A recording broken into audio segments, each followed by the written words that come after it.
Hello, and welcome to Erica on Air. Grab your coffee, grab your tea. Come, let's have some conversation together and hang out together for a little while.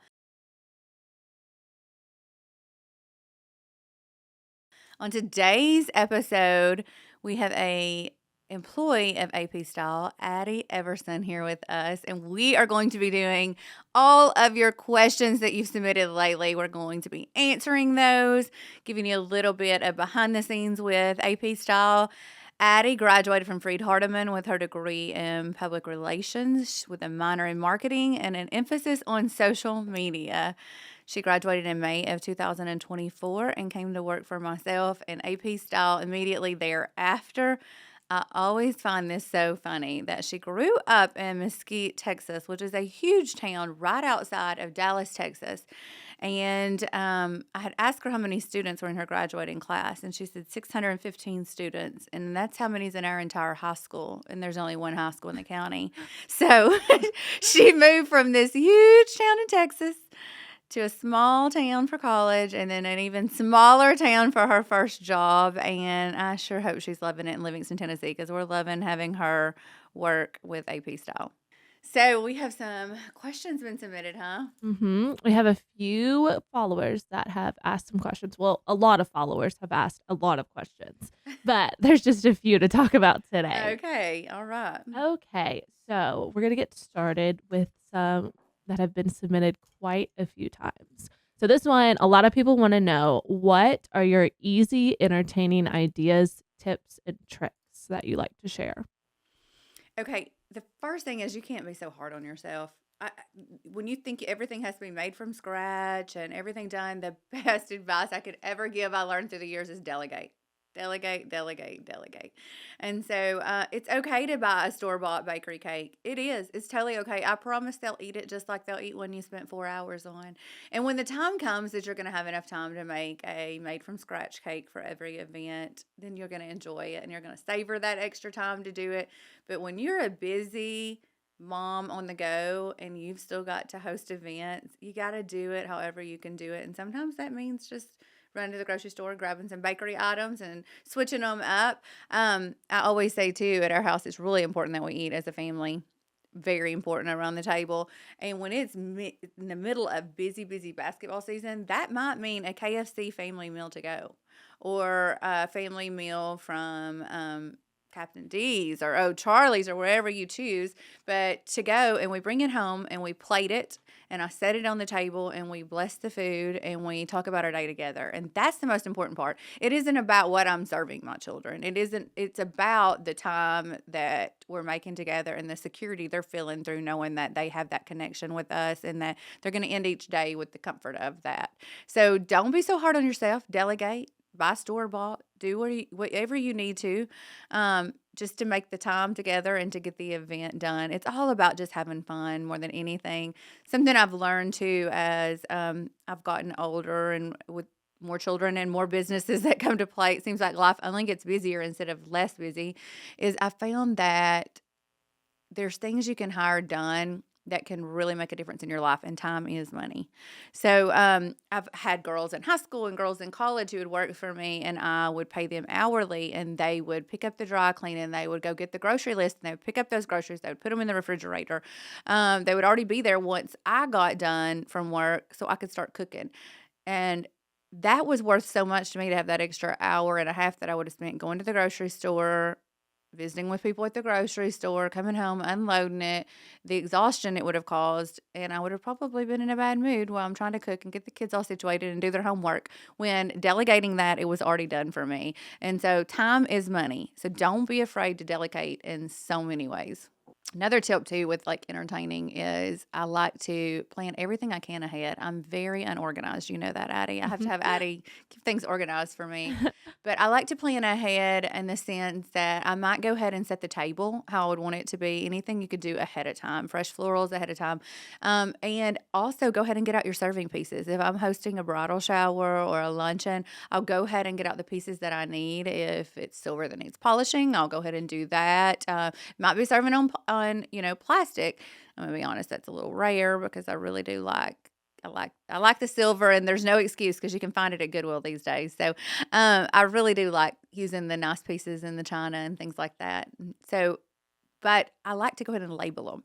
So I might put down on there that that's cucumber sandwiches going to be on this one, or tea sandwiches, or whatever hors d'oeuvre you planned on putting on it, shrimp. And so it's already labeled. I have everything put in the fridge and ready, and so that I know that I don't have to think about it, don't have to get all that together, because honestly, that takes a lot more time than you usually realize. Go ahead and have the napkins ready, and that's an easy way to save yourself some time and a little bit of stress on the actual day of your event. Okay. So a next one that you get a lot of questions have been commented about it, is homeschooling, and how your perspective on homeschooling is, how your experience with homeschooling is, everything like that. Okay. So homeschooling is something I never wanted to do. I was never had that draw. I wasn't against it. I had some of the most precious patients. I cleaned their teeth and families who homeschool, and I loved hearing of their experiences, but I'd always had a really good public school experience. And so it wasn't something that I had looked into myself. And my husband and I both worked. And so we just never looked into homeschooling.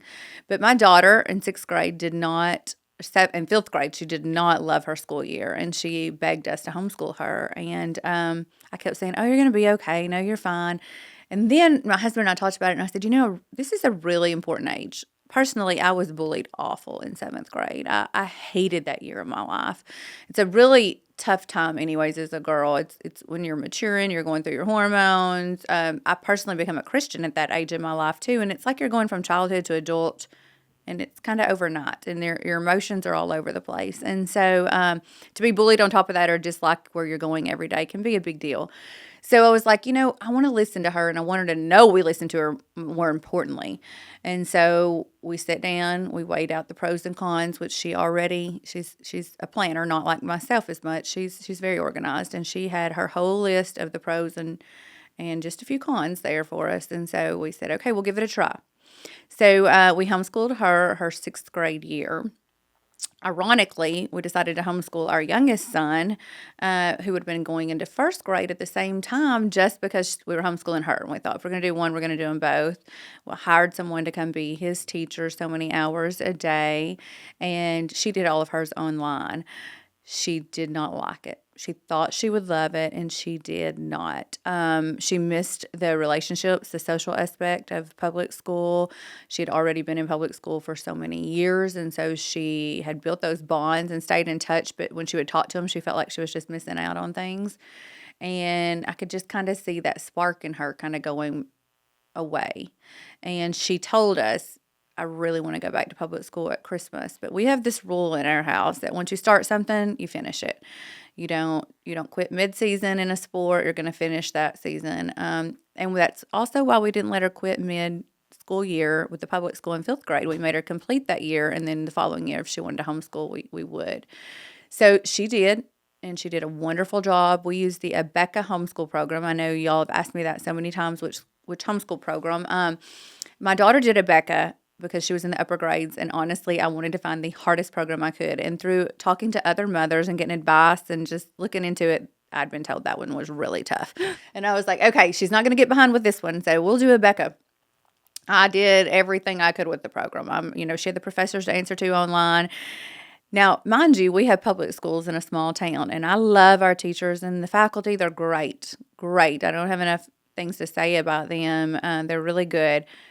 But when it comes to some of these schools, Becca's used in a lot of private schools. It's a tough curriculum compared to the others.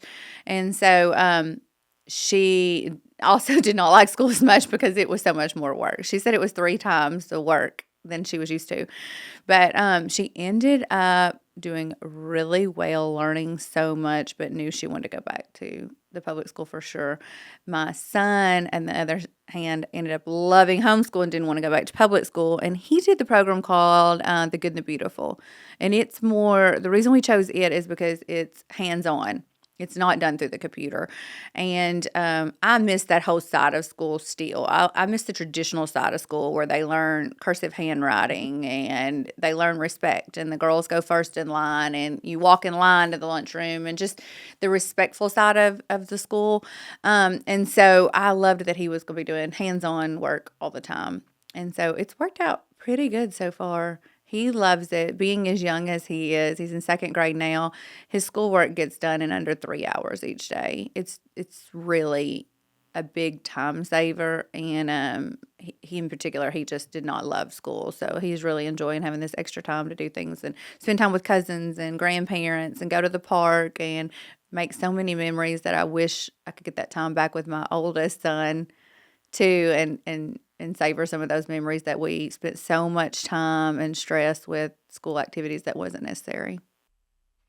Okay, so LG will be on an episode later, but you've gotten a lot of questions just about how you and LG started out and specifically how you kind of started with your dental. Is there any kind of snippet of a preview of what that episode will be like that you want to share with?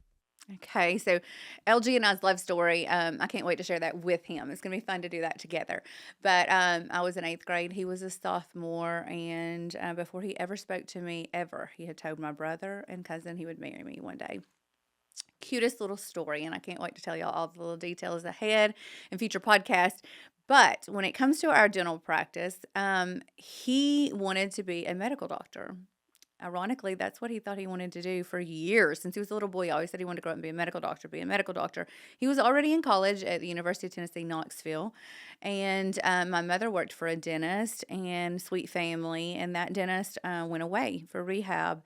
And while he was away, which is actually pretty common in a lot of medical professions, it's common in so many professions all around, but it particularly is with the stress of medical professions. And he'd gone away for a rehab, and so they were keeping the practice open in the evenings. Other dentists were coming in and working, and so my mother had asked my boyfriend at the time, LG, she had said, "Do you think you would be able to come in and help us assist?" And he said, "Sure, I'll do it." And so he would come in, help be a dental assistant, take the trash out, whatever they needed done. And different dentists that had graduated with the dentist my mother worked for at the time would come in and give of their day. So one dentist would come every Monday evening and work from say 5 to 8:30, and a different one would come every Tuesday for the spout of his rehab. And that really did something to my husband. There's certain things in life, and I've talked to you about this before, Addie, that like you realize, well, looking back, that was something that changed your whole direction in life. Mhm. And I think that was a big one for him. It was like seeing the other dentist give of their time away from their family. They've already worked a full day at their own practice, and they didn't take money for this. All the money went back into the doctor's practice, who was getting help at the time, and it did something to him. And it was his buddies from school, and he realized that bond that they had and how they had done that. And one dentist in particular, his name was Greg Boston. He was out of a small town about 30 minutes from us in Sparta, Tennessee, and he just was so kind to my husband and just gave him advice and was always there pushing him. And he said, I think more than anything, what he did was he instilled a ton of confidence in him. And that was the age you really need it. And he said, you need to be going to dental school. You don't need to go to medical school. You need to go to dental school, son. And so that's when he changed. At the end of that summer, he changed his path to pre-dental.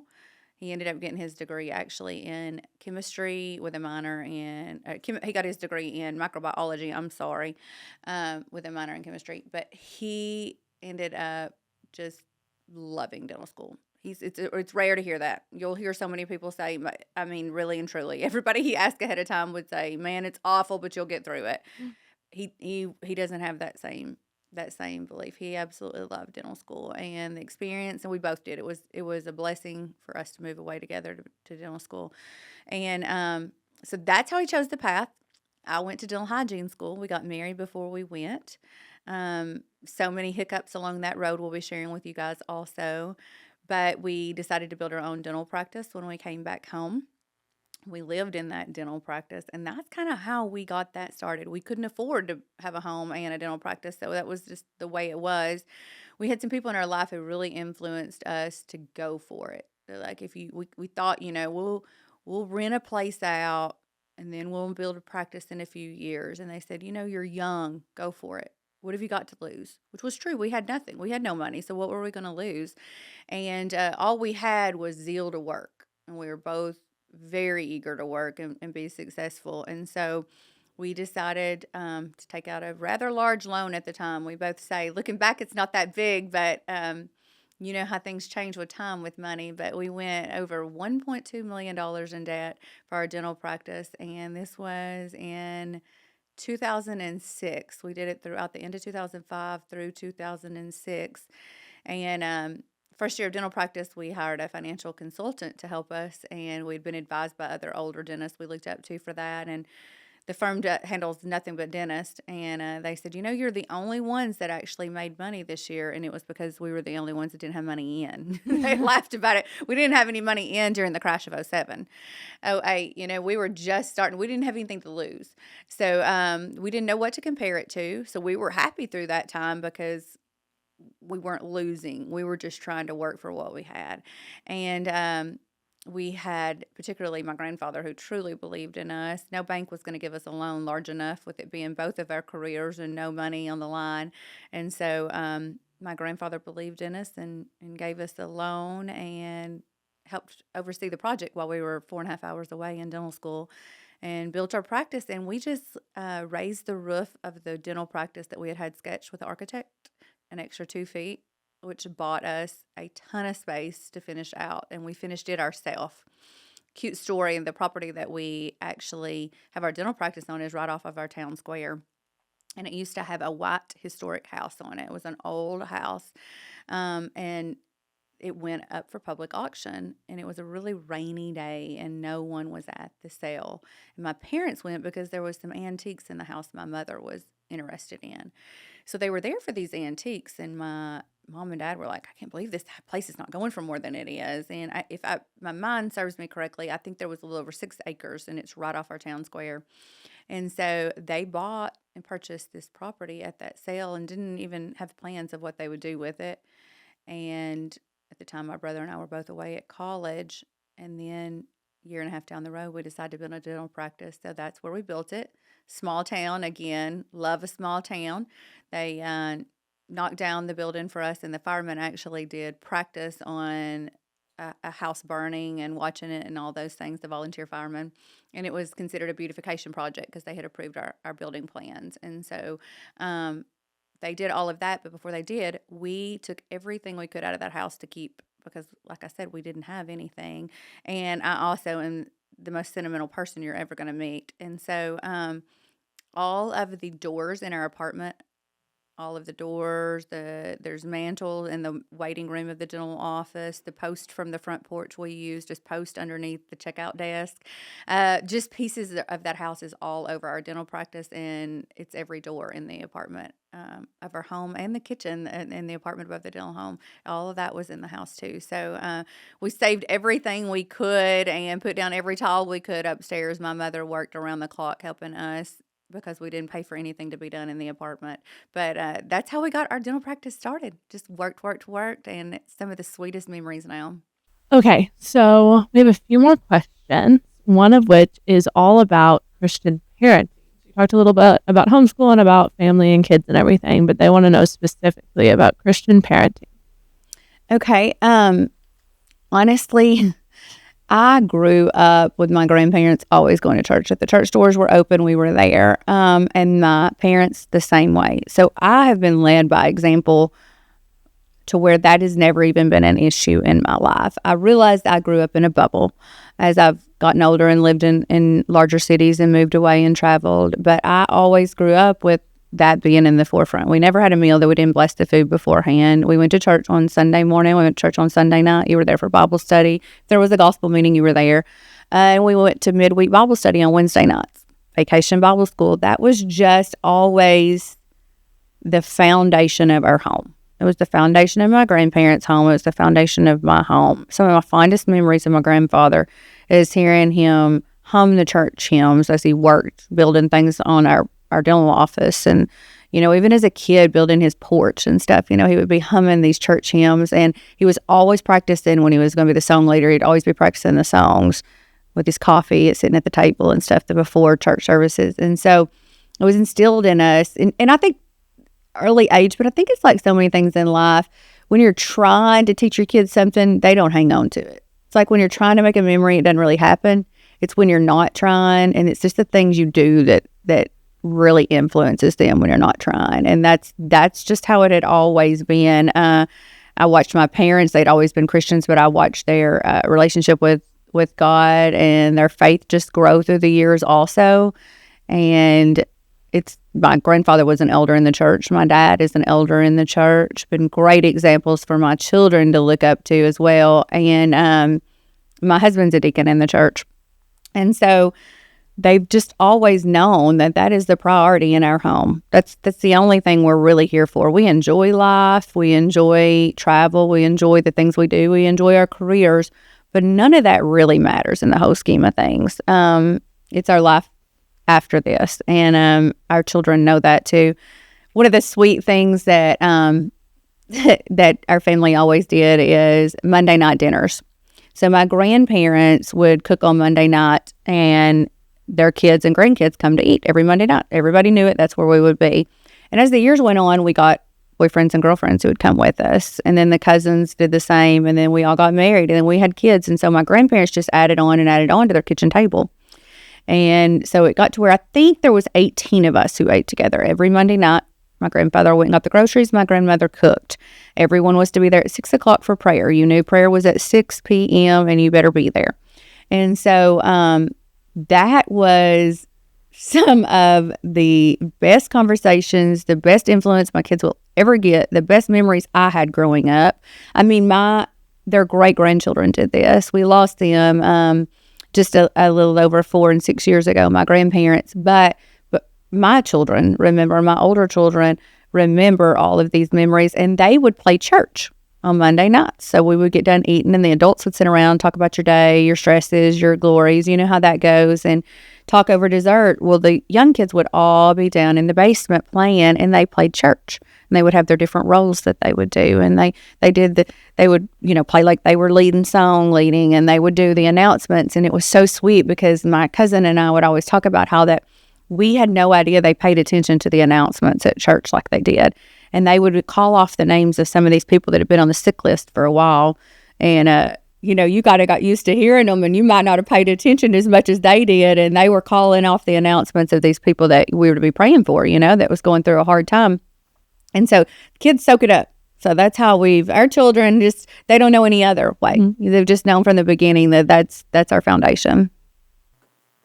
Okay, so another question that a lot of people have been asking about is your holiday traditions. And they were following along for Christmas and Thanksgiving, and then just most recently Valentine's Day. And they wanted to know about all your different holiday traditions. We might need a whole episode just for this. Okay, so give a sneak peek. Okay. So Christmas when I was growing up is a stocking tradition. And so my mother started it years ago. My grandparents always spent the night with us on Christmas Eve, the cousins. We would all stay together, and everyone had the same stocking. It was not an expensive stocking at all. It was just a red stocking with white across the top. And my mother had our names across the top of the stocking, something that had to do with us. So my uncle wrote for the newspaper, and so it was rolled up newspapers that spelled out his name, just glued on there. Mine was out of jewelry, and it was what I went by AB. It was Erica Brooke is my actual name, and they would call me AB growing up, which is what they call my daughter now. That's her initials. And so my stocking has AB on it. My cousin was a big athlete, and so out of the colors of his school team, it had his football number. Just so many things like that. Everyone had a neat stocking that had to do with their personality. And you put one thing in each person's stocking. It didn't have to cost. You could write a Post-it note and put down in there. If we were in middle school and didn't have money, or you could go get something, a little hand sanitizer, a chapstick, or it could be something big. Sometimes the adults would put something in there and totally surprise you. I know some of the ones I really loved was like a subscription to 17 magazine or the cheerleading magazine. And this is back in the days in the 90s when magazines were a big thing. And you don't forget that. To this day, I love the gifting of a subscription because you get it every month and kind of reminds you of that person. But the holiday tradition of the stockings has stuck. And we still continue to do that. And now there is so many of us. And so we put one thing in everybody's stocking. So I think there was 16 this last Christmas. And so like my oldest son, Green, puts 16 things in, or 15 minus himself. And then I do the same, and my daughter and my son and my husband. So it's a lot of little items that you do. And that's been a tradition that's been around since I was a child. Since then, when my grandparents passed, we moved and started a new tradition on purpose because we had my grandfather had passed away and we'd all been so close. We needed something new with Poggone. And so my parents got a pool house and we all spend the night at their house on Christmas night. And we have a Christmas tree that we have ornaments we've made each year, homemade ornaments the kids do on Christmas. And we put that on the tree and we all hang out together that night. And that's my kids would tell you that is their favorite tradition of anything is their cousins sleep over at their Mimi and GTs, as they call them, house on Christmas night. We have Thanksgiving traditions we've had for years. I'll show you all the details of these to come. Valentine's Day, my husband and I have a sit down dinner with our children. We always have special date nights, and Valentine's is not my favorite holiday. I would rather have one rose any day of the week than a dozen on Valentine's. I just feel like it's a very commercialized holiday. And so I don't particularly, flowers don't mean as much on that day to me. But we've always made it about our children since they were born because we know we're going to go on a date night before or after at some point, anyways.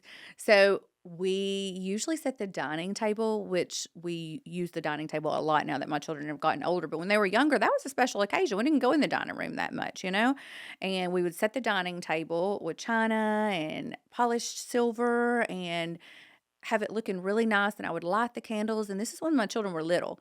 And I would load up the trays with food they loved. So it would be like McDonald's chicken nuggets all over one platter and McDonald's cheeseburger stacked up and fries. And then one year it was Chinese and one year sushi. Now that they're teenagers, we've got a whole board. It's a buffet of the weirdest things. Nothing really goes together. This year, my youngest wanted spaghetti. And my daughter wanted sushi, and my oldest wanted appetizers from his favorite place, which was hot wings and deep fried pickles. So there you go. Then none of that went together, and that's what we had around the dining table with the candles lit, and ate off the china. And so it's just, like I said, it's just about the memory you make, really. And I think traditions are incredible. I think that they've kind of been put aside. Southern traditions of so many things have been put aside in the last few years, and I think that they're coming back. Okay.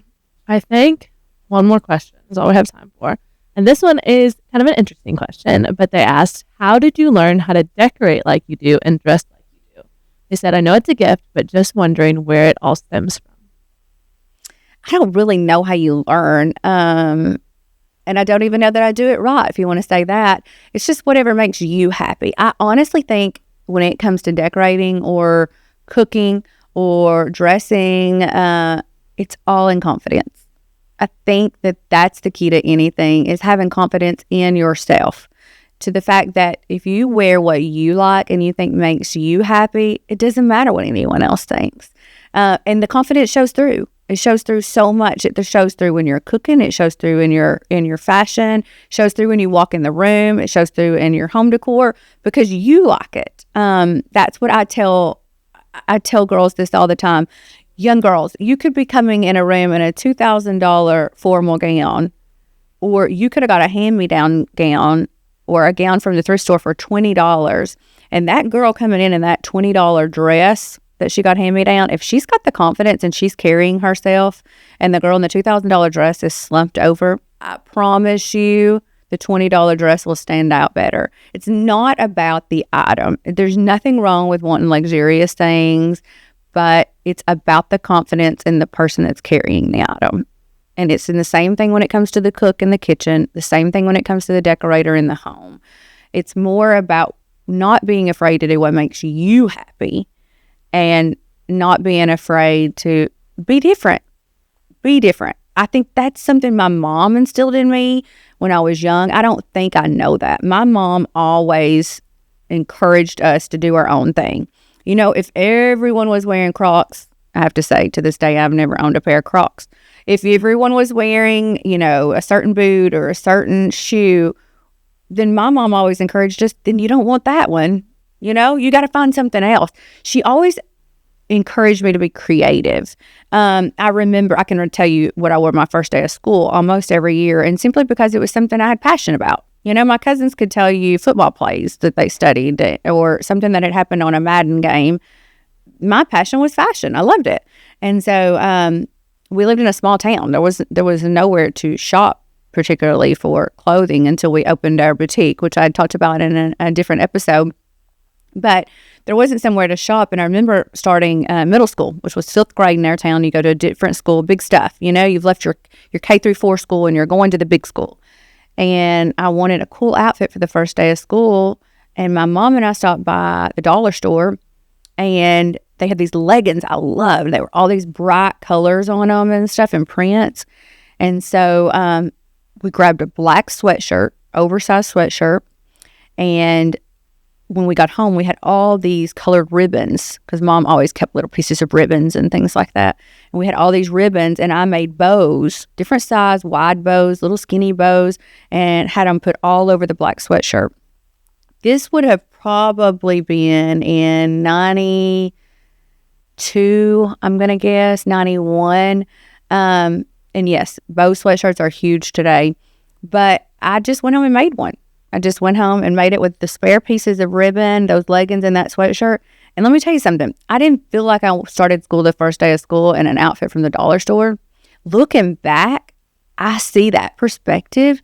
But man, my mom, I felt like I got to wear a custom outfit the first day of school because that's the way it was portrayed to me. She gave me so much confidence to know that I was being me. I was being unique. I was making my own outfit. It wasn't a negative thing. If that comes across, like from then on, I would sketch out things and my mom would make it. She made my dresses for the homecoming parades, for pageants, for her and my grandmother. If I could dream it, I thought they could make it.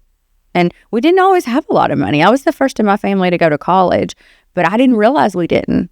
And I tell them that all the time. They think that's hilarious because they say we had some really hard times. And I'm like, I never knew it because I always felt secure. They had a good marriage. They always loved us. And that's worth more than money for a child to feel loved and secure. And they gave us confidence. I thought, my mom can do anything in the world. And so I hope I can teach my children that. I can't sew a button on, but I'll do what I can to make their dreams come true. As always, I love talking to you guys. I cannot wait to answer your other questions. Be sure and continue to submit those questions. And I look forward to talking to you again on the next Erica On Air.